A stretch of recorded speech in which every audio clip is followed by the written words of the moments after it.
Bonjour. Alors, on a terminé la première circulation de la drilleuse méthode. On a parlé de l'évolution de la pression au niveau du sabot et on a dit que lorsque le gaz remonte dans le découvert, la pression au niveau du sabot augmente.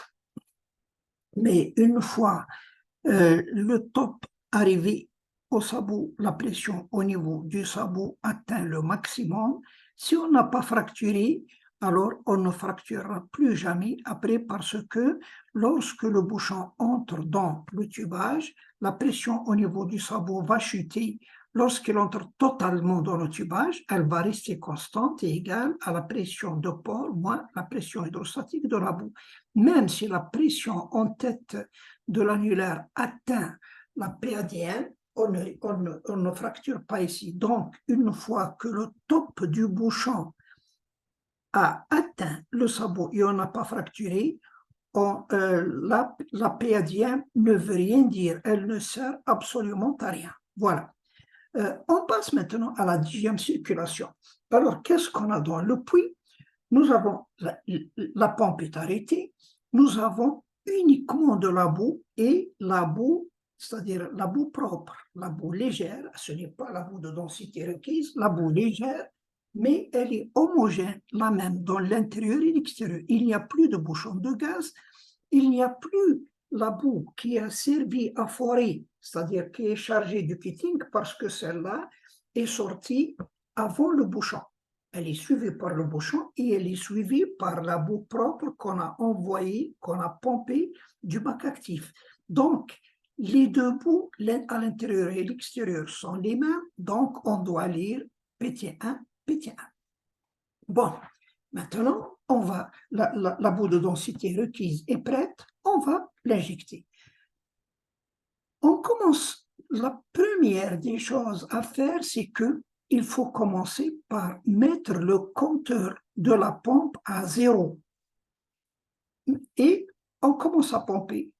On pompe là, lorsque la boue lourde arrive à entrer, lorsqu'elle commence à entrer dans la première tige, c'est-à-dire elle sort du top drive et entre dans la première tige, à ce moment-là, nous devons remettre une fois encore le compteur à 0. Pourquoi? Entre la première mise à 0 et la deuxième, on a pompé, on a rempli les conduites de surface entre la pompe et le top drive. Normalement, ce volume est donné par le constructeur. En général, si vous pompez à 30 coups, il est compris entre 100, 120, 130 coups. Ça dépend de l'installation, ça dépend du volume des conduites de surface. Voilà. Une fois que la boue est arrivée ici, on continue. Bon, comment on démarre la pompe? On démarre la pompe par palier, comme la première circulation, on démarre par palier en gardant la pression en tête de l'annulaire constante et égale à PT1, tandis que la pression en tête des tiges va augmenter à cause des pertes de charge. Donc, lorsque vous aurez atteint le débit réduit, alors qu'est-ce que vous allez lire? Là, au débit réduit, la pression en tête des tiges égale toujours à PR1 parce qu'il n'y a pas de boue lourde. La boue lourde est encore dans les conduites de surface, elle n'est pas encore entrée dans le puits. Donc, la pression en tête des tiges égale à PR1, c'est-à-dire PT1 plus les pertes de charge avec la boue de densité initiale, tandis que PA est constante. Maintenant, qu'est-ce qu'il va se passer? Là, la boue lourde va entrer dans les tiges, jusqu'à arriver à l'outil. Alors, qu'est-ce qu'il va se passer lorsque la boue lourde entre dans les tiges jusqu'à l'outil? Là, l'opérateur de la DUS, pendant cette première partie de la deuxième circulation, c'est-à-dire lorsque la boue lourde se déplace de la surface jusqu'à l'outil, son repère, c'est PA. Il va tout simplement garder PA égale à PT1 parce que la boue lourde, lorsqu'elle entre d'ici jusqu'à ici, on voit que la pression en tête de l'annulaire ne change pas. Elle est toujours égale à la pression de port moins la pression hydrostatique de la boue initiale. Il n'y a pas de gaz ici qui va faire varier la pression en tête de l'annulaire. Donc, pour l'opérateur de la DUS, là, lorsqu'on pompe la boue lourde dans les tiges, il doit garder PA égale à PT1, constante égale à PT1. Tandis que la pression en tête des tiges, qu'est-ce qu'il va se passer? Lorsque la boue lourde entre dans les tiges, il va y avoir là deux choses qui vont se passer en même temps. Au début, nous avons PT1 plus PC1. J'ai enlevé le 1, vous allez savoir pourquoi. D'ailleurs, même PT1, ce n'est pas tout à fait juste. Là, PT1, c'est quoi? PT1, c'est la différence entre la pression de port et la pression hydrostatique de la boue à l'intérieur des tiges. Mais lorsque la boue lourde est circulée à l'intérieur, la pression hydrostatique à l'intérieur des tiges va augmenter. Donc, PT1 va diminuer. Lorsque la boue lourde arrive à l'outil, la boue lourde, c'est la boue de densité requise, c'est-à-dire que sa pression hydrostatique est égale ou même supérieure à la pression de port. Donc, lorsque la boue lourde, la boue de densité requise arrive à l'outil, PT1 va devenir 0, va s'annuler. Elle va être égale à 0 parce que la pression de port moins la pression hydrostatique de la boue de densité requise qui est égale ou supérieure à la pression de port, donc la différence va nous donner 0. Donc, elle va s'annuler. Par contre, les paires de charges, on est en train de remplacer une boue légère par une boue lourde. Donc, les paires de charges augmentent. Donc là, lorsque la boue lourde se déplace à l'intérieur de la garniture, là, la pression en tête des tiges, qu'est-ce qu'elle va faire? PT1 diminue et les paires de charge augmentent. Si on fait le total, on trouve que PT1 diminue plus rapidement que l'augmentation des paires de charge. Donc, résultat, la pression en tête des tiges va diminuer. Le gars qui est à la DUS, lui, il ne fait que garder PA constante égale à PT1. Donc, lorsque la boue lourde, qu'est-ce qu'on retient de tout ça? Lorsque la boue lourde se déplace de la surface jusqu'à l'outil, PA est constante, elle est égale à PT1, tandis que la pression en tête des tiges va chuter. On va voir, elle va chuter de quoi? Au début, on lit PR1, parce que PT1, au début, lorsque la boue lourde commence à entrer dans les tiges, on lit PR1, c'est-à-dire pression de refoulement avec la boue de densité initiale qui est égale à PT1 plus PC1. Lorsque la boue lourde arrive ici, en négligeant les paires de charges dans l'espace annulaire, alors lorsque la boue lourde arrive ici, qu'est-ce qu'on va lire? On va lire PR, la pression de refoulement, qui est égale à PRR, pression de refoulement avec la boue de densité requise, parce qu'on a remplacé la boue initiale par la boue de densité requise. On considère qu'on l'a remplacée dans tout le puits parce que la différence de la pression entre l'outil et ici, elle n'est pas très importante. Donc, on considère, pour simplifier, que toute la boue est remplacée par la boue de densité requise. Donc, conclusion, lorsqu'on démarre au début, on démarre avec en gardant PA constante jusqu'à atteindre le débit réduit. Lorsqu'on aura atteint le débit réduit, nous allons lire PR1. Ici, on garde toujours PA1 égale constante égale à PT1, tandis qu'ici, on va lire PR1. Donc, PR1, elle va diminuer. Lorsque la boue lourde arrive à l'outil, on va lire PRR. PRR, c'est quoi? C'est, s'il vous plaît, une petite erreur là.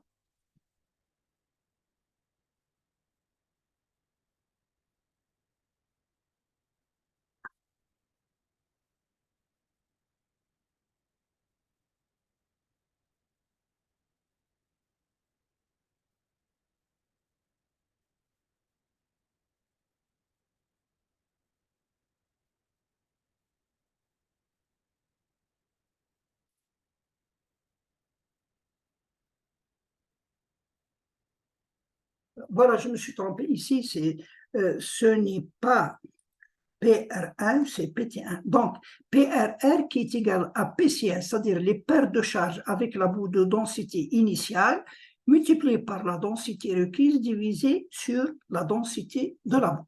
Donc, la pression en tête des tiges égale à, lorsque la boue lourde arrive à l'outil, la densité, la pression en tête des tiges est PRR, c'est-à-dire PC1 par DR sur D1, alors que l'autre reste constant.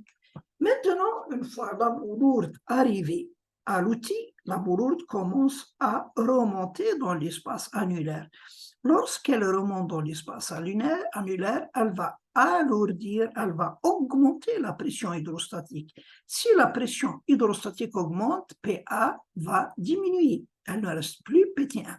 Donc, lorsque la boue lourde remonte dans l'espace annulaire, PA va diminuer. Alors, celui qui est à la duse, il va garder la pression en tête des tiges qui est égale à PRR, pression de refoulement avec la boue de densité requise en négligeant les paires de charges dans l'espace annulaire. Donc, là, en gardant la pression en tête des tiges qui est égale à PRR, on remarque que lorsque la boue lourde remonte dans l'espace annulaire, la pression en tête de l'annulaire chute. Elle chute, elle chute, elle chute. Lorsque la boue lourde arrive et sort par la duse, on va lire PA qui est égal à 0 parce que, ça y est, on a équilibré la pression de port. Parce que là, c'est la boue de densité requise qui a une pression hydrostatique supérieure ou égale à la pression de port. Donc, la pression de port moins la pression hydrostatique va nous donner 0. Si on continue à circuler, on va lire toujours PRR. Lorsqu'on arrête la pompe, normalement, si tout s'est bien passé, on va lire la pression en tête des tiges égale à 0, la pression en tête de l'annulaire égale à 0. Donc, le puits est neutralisé ou bien tué. On peut ouvrir et continuer le forage. Voilà donc la deuxième circulation. On passe maintenant à la weight and weight méthode. La weight and weight méthode, il faut combiner les deux. C'est-à-dire que la boue lourde est prête, on fait un seul cycle, c'est-à-dire on pompe la boue lourde et on récupère de l'autre côté le gaz. Dans l'espace annulaire, le bouchon de gaz remonte. Alors, la même chose, là, lorsqu'on démarre, nous lisons en tête des tiges PT1 en tête de l'annulaire PA1, la même chose, on va mettre le compteur de la pompe à 0, on va pomper lorsque la boue lourde arrive ici, on va remettre une deuxième fois le compteur à 0, et là c'est très important parce que vous utilisez le graphe dans la deuxième circulation de la DRLS méthode aussi parce que vous devez connaître, parce que vous voyez ici, dans la deuxième circulation de la DRLS méthode, au début, lorsqu'on envoie la boue dans les tiges, l'opérateur de la duse doit garder PA constante depuis la surface jusqu'à l'outil. Alors, comment saura-t-il que la boue est arrivée à l'outil? C'est en connaissant le nombre de coups pour que la boue arrive de la surface jusqu'à l'outil. Donc, il doit au préalable connaître le nombre de coups et il doit mettre le compteur à 0 lorsque la boue arrive ici pour avoir exactement le nombre de coups. Une fois que le nombre de coups est atteint, c'est-à-dire que la boue de densité requise est arrivée à l'outil, à ce moment-là, il va basculer au lieu de garder PA constante parce que la boue, lorsqu'elle sort, PA va chuter. Donc, une fois que le nombre de coups, par exemple 1230 coups, lorsqu'il aura atteint 1230 coups, il ne va pas garder PA constante, mais PT. À ce moment-là, PT devient égal à PRR. Donc, il va continuer en gardant PT égal à PRR, tandis que PA chute.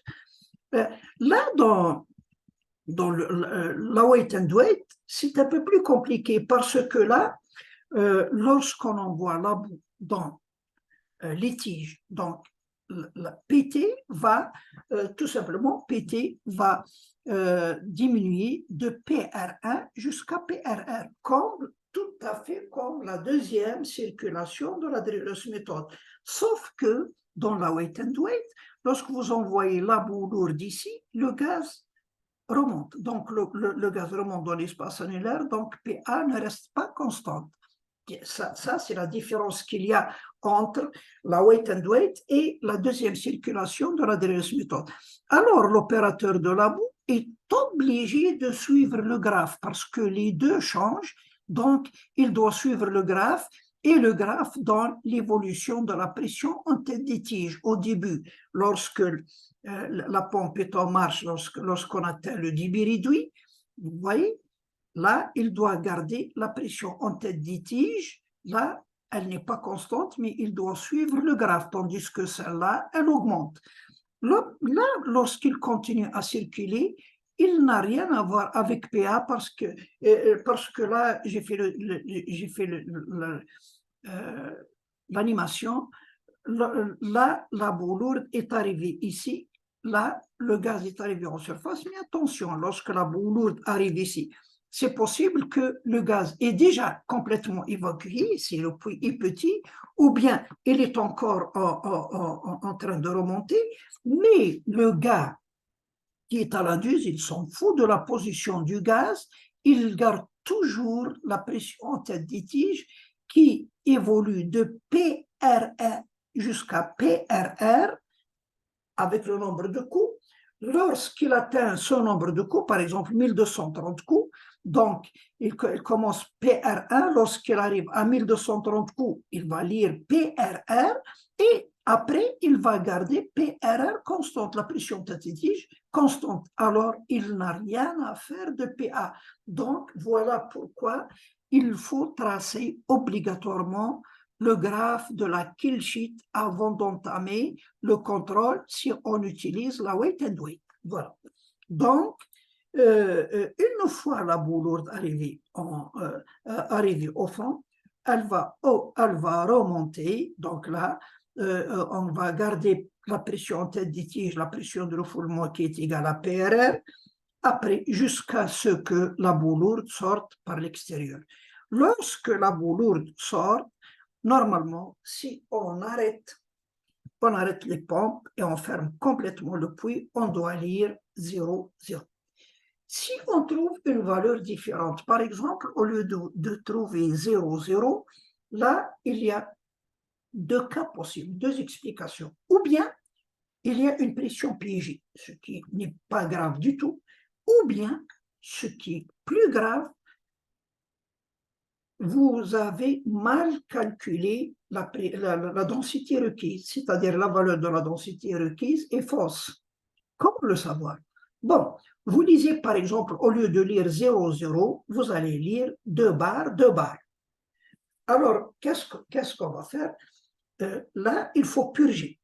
Il faut purger et on va voir. Bon, alors, si on purge un tout petit peu, puis on referme. On a lu 2 barres, 2 barres. Maintenant, supposez que c'est la densité requise qui est insuffisante.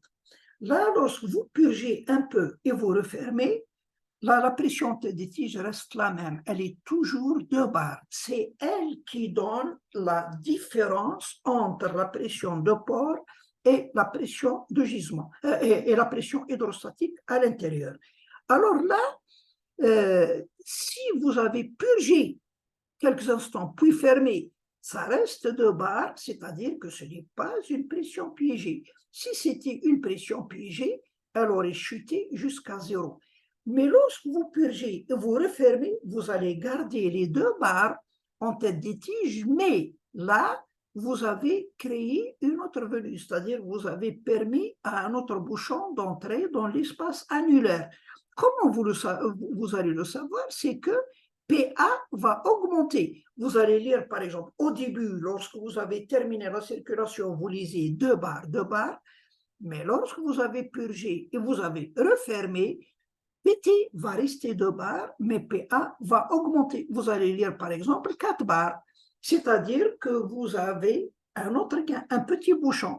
cela veut dire que votre densité requise est mal calculée. Donc, il faut la recalculer et alourdir encore la boue pour gagner encore les 2 barres qui manquent et remplacer la boue de densité requise initiale par la deuxième boue de densité requise. Voilà.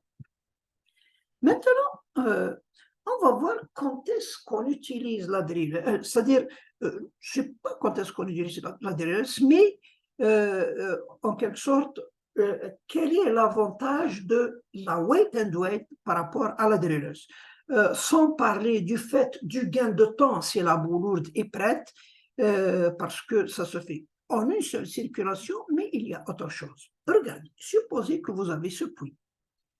Vous avez fermé votre BOP après une venue.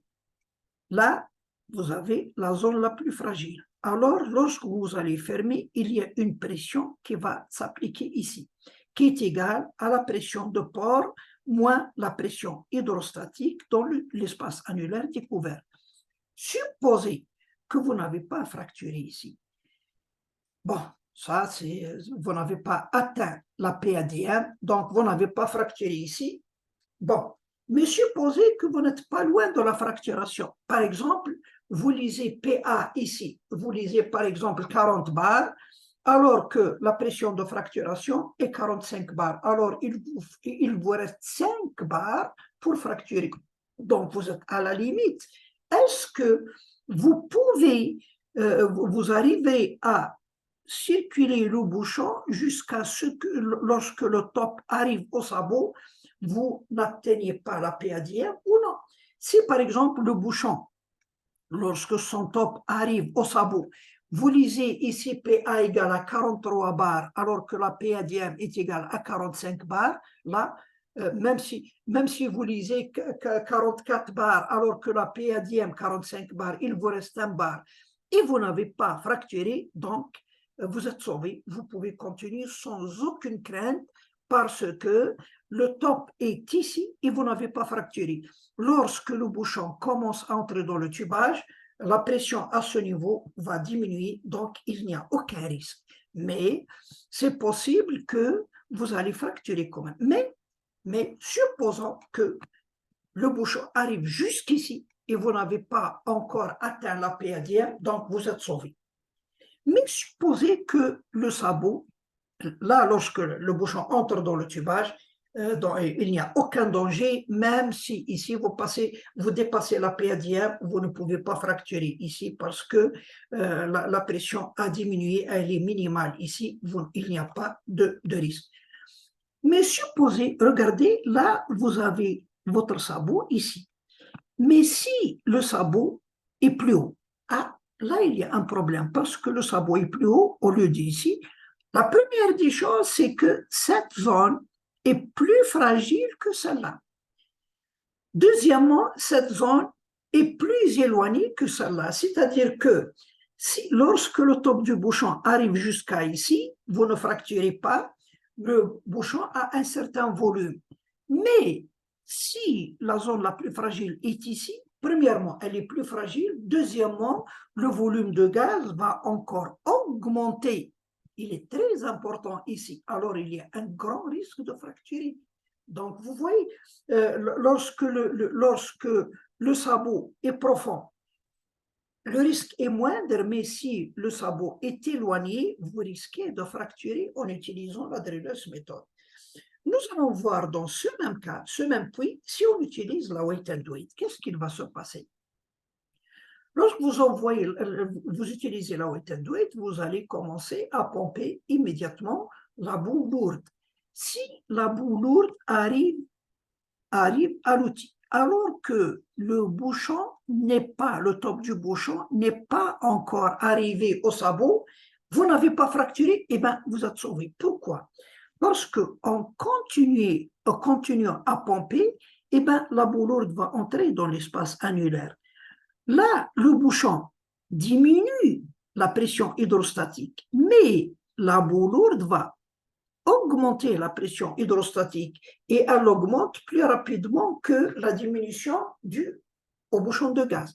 Donc, lorsque la boue lourde arrive ici et vous n'avez pas fracturé, ça y est, vous ne pouvez plus fracturer. Lorsque le bouchon arrive ici, d'accord, son volume est grand, donc il va augmenter la pression ici, mais n'oubliez pas, la boue lourde qui est ici a réduit, a augmenté la pression hydrostatique. Donc, celui-là a diminué la pression hydrostatique, mais la boue lourde a récupéré cette perte de pression hydrostatique et elle a encore augmenté un peu. Donc, si vous n'avez pas fracturé lorsque la boue lourde est arrivée à l'outil, ça y est, vous êtes sauvé avec la weight and weight, ce que n'est pas le cas dans la Drillers méthode. Mais attention, supposez que le top du bouchon est arrivé au sabot, alors que la boue lourde est encore ici. Là, vous êtes en danger que ce soit la weight and weight ou la Drillers méthode. Alors, qu'est-ce qu'on dit? Comment on dit? On dit que la weight and weight réduit, écoutez-moi bien, réduit les pressions dans l'espace annulaire si le volume découvert est supérieur au volume intérieur.